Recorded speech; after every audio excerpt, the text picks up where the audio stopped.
याद किया गया है, आप इस विमान में बैठें और स्वर्ग के लिए पधारें।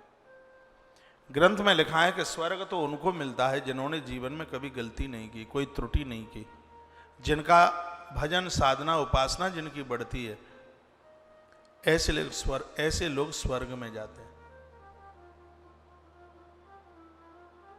तो स्वर्ग से विमान महात्मा मुदगल को लेने को आया। देवदूत ने कहा आप इसमें बैठिए। महात्मा मुदगल ने कहा आप हमें स्वर्ग ले जाने के लिए लेने को आए, तो मैं आपसे पूछना चाहूंगा, हे देवदूत, आप हमें यह बताएं कि स्वर्ग में आपने कुछ देखा है क्या? स्वर्ग में क्या है? तो देवदूत ने कहा कि स्वर्ग में लोग बूढ़े नहीं होते, स्वर्ग में रहने वाले लोग जर्जर नहीं होते, स्वर्ग में रहने वाले लोगों को कोई बीमारी नहीं होती। स्वर्ग में जो लोग रहते हैं उनकी देह में पसीना नहीं आता, क्योंकि स्वर्ग में धूप भी नहीं है और स्वर्ग में सर्दी भी नहीं है, ना जाड़ा है ना गर्मी है। स्वर्ग में सुंदर बाला हैं, सुंदर स्त्रियां हैं। स्वर्ग में कोई कुरूप नहीं है। स्वर्ग में कुछ करना नहीं पड़ता। स्वर्ग में लोग मुस्कुराते हुए रहते हैं।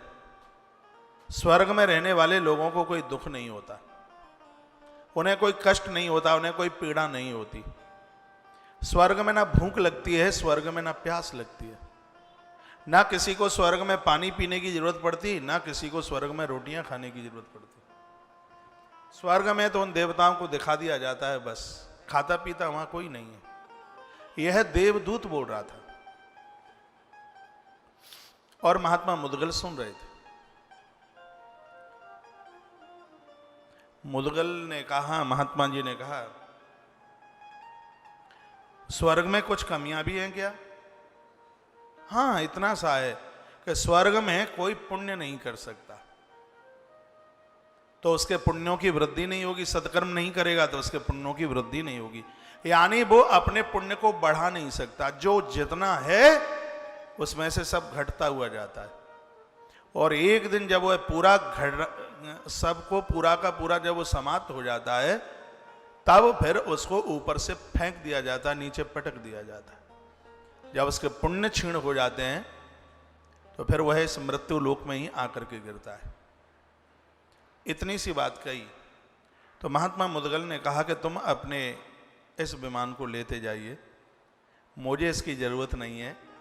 ये मुदगल उस जगह पर बिल्कुल नहीं रह सकता जहां वह सत्कर्म करने से अपने पुण्यों को ना बढ़ा पाए। मुझे स्वर्ग की जरूरत नहीं है, मुझे सत्कर्मों की जरूरत है, क्योंकि स्वर्ग में कथा नहीं है जिसके बिना मैं नहीं रह सकता, स्वर्ग में यज्ञ नहीं है जिसके बिना मैं नहीं रह सकता, स्वर्ग में संत और ब्राह्मणों